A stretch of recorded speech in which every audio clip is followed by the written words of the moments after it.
বজ্রবাদ দিয়ে দিদির গর্ভের সন্তানকে হত্যা করবো।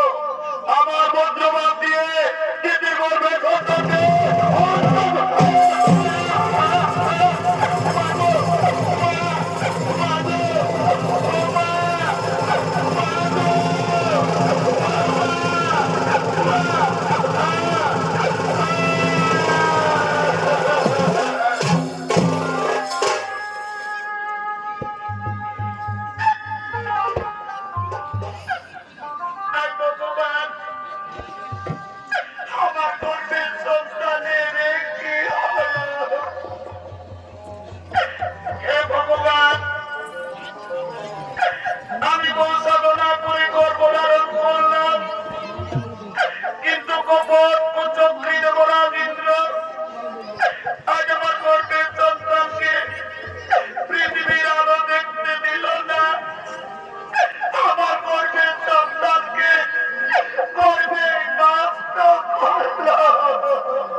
আমি শুনেছি আপনারা দেবতা, আপনারা নাকি ন্যায় বিচার করেন। যদি আজ মাতা দিদির ন্যায় বিচার না করেন তাহলে আর আমি এই জীবন রেখে করবো কি? আর আমি জীবন রাখবো না, আমি আত্মহত্যা করবো। আমি আমার জীবনকে শেষ করে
সঙ্গে সঙ্গে বাবা ভোলেনাথ বললেন,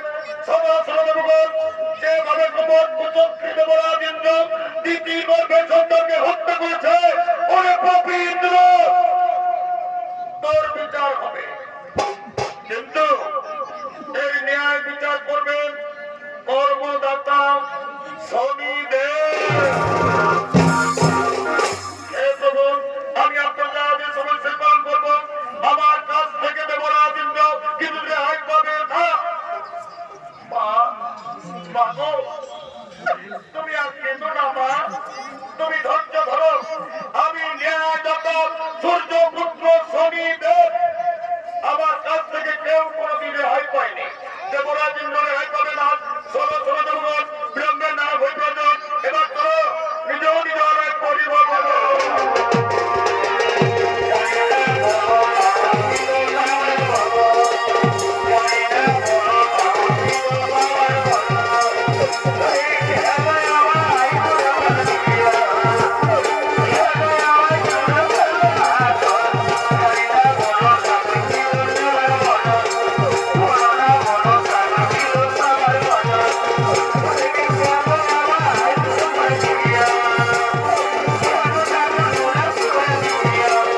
তোমার কর্মভোগ তোমাকে করতে হবে।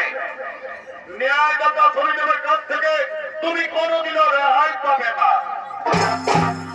সনদেবরবৃন্দ, আজ থেকে তোমার কোন দৈব শক্তি থাকবে না।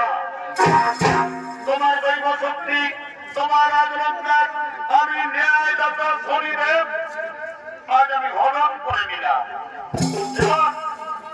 এবার তুমি পৃথিবীর সাধারণ মানুষের ন্যায় ঘুরে ঘুরে জীবনযাপন করবে। খাদ্যের অভাবে তুমি তোমার স্ত্রী, তোমার পুত্র হাহাকার করে জানবে। সেই সময় বুঝবে তুমি কি পাপ করেছ। না শুনে আমাকে ক্ষমা করে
কিন্তু আজ আমি নিরুপায় বাবা।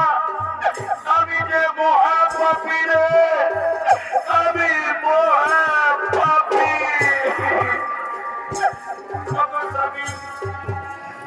তুমি আর কেনো না।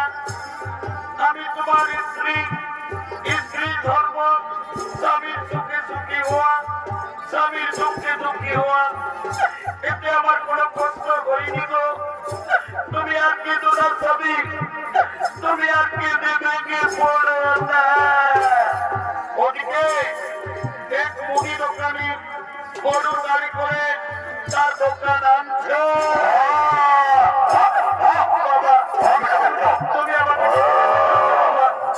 তুমি আমাকে কিছু খেতে দাও না।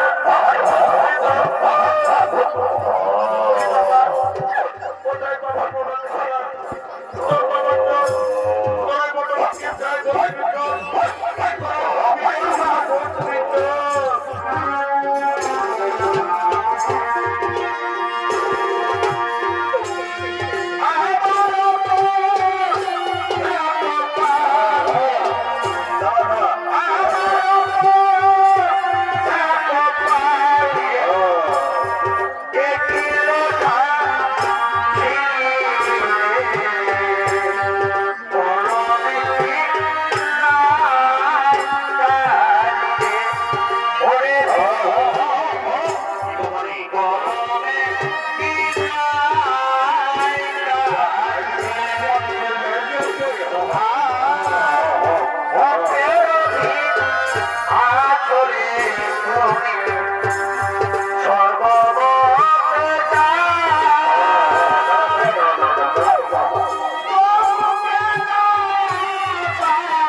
গো, আমি আমার ছেলের খাবারের জন্য শেষ পর্যন্ত আমি গরুর গাড়ি টানার জন্য রাজি হয়েছি।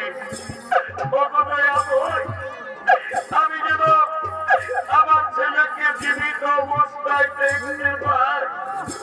না না, আর আমি দেরি করবো না, আমি গরুর গাড়ি টানবো।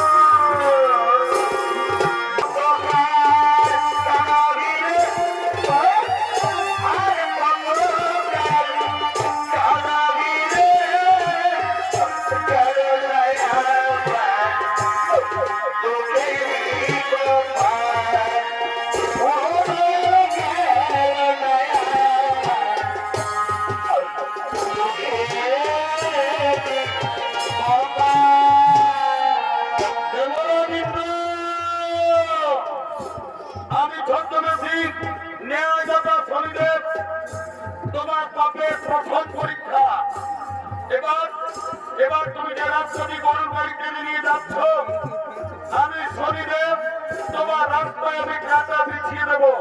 দেখি কাঁটা লোক